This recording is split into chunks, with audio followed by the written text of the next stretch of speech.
Katniss and Prim would have been thrilled to have these beeswax candles in District 12, especially since they had limited electricity. Plus, they smell sweet like honey, they're fun and easy to make, and don't forget, they make great gifts.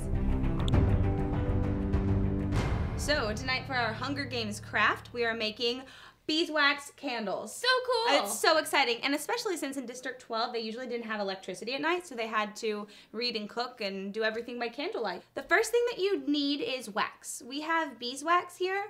I got it from a local farmer. You can just go to your local farmer's market. You can always find a beekeeper who's willing to sell you wax for probably a pretty good price. Next, you need wick. We have a pretty thick wick. The thicker the wick, the wider your candle will burn and the more of the wax it will actually utilize. We've dipped the wicks in wax. It helps it burn easier and it helps it stand straight for when you're setting your candle. We like using these little mason jars because they're cheap and they're easy to use. Where can you get these? Hardware store. Cool. Yep. Very you buy cool. them in like a pack of 12. It's like $8. It's awesome. I made my own double boiler over here. So I have a Pyrex jar, and then I have a pot of water, and I just boiled the water. I put the wax just like this in here, and I let it melt, and I stirred it until it fully melted. I'm gonna pour just about ½ an inch, and then Natasha, would you do the honors of sticking the wick in there? I would love to. So this is how we're gonna get the wick to stand up straight and give it a nice foundation. So now that our wax is hardened just a little bit, I think it's time to pour the rest of it in. And what you wanna do is you just wanna carefully pour. And I like to pour over a sheet of parchment or wax paper because it'll protect your surfaces. Your whole kitchen will be full of wax if you don't do this. And pour until you just reach right below the lip.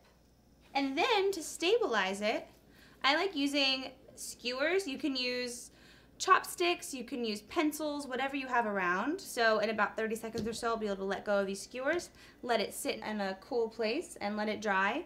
And then we don't want to use it until it has been drying for at least 24 hours because it'll burn way too quickly and eat up a ton of your beeswax if you do that. Trim the wick to about 1/4 of an inch. It'll burn for about 20 hours. So how did you make this one?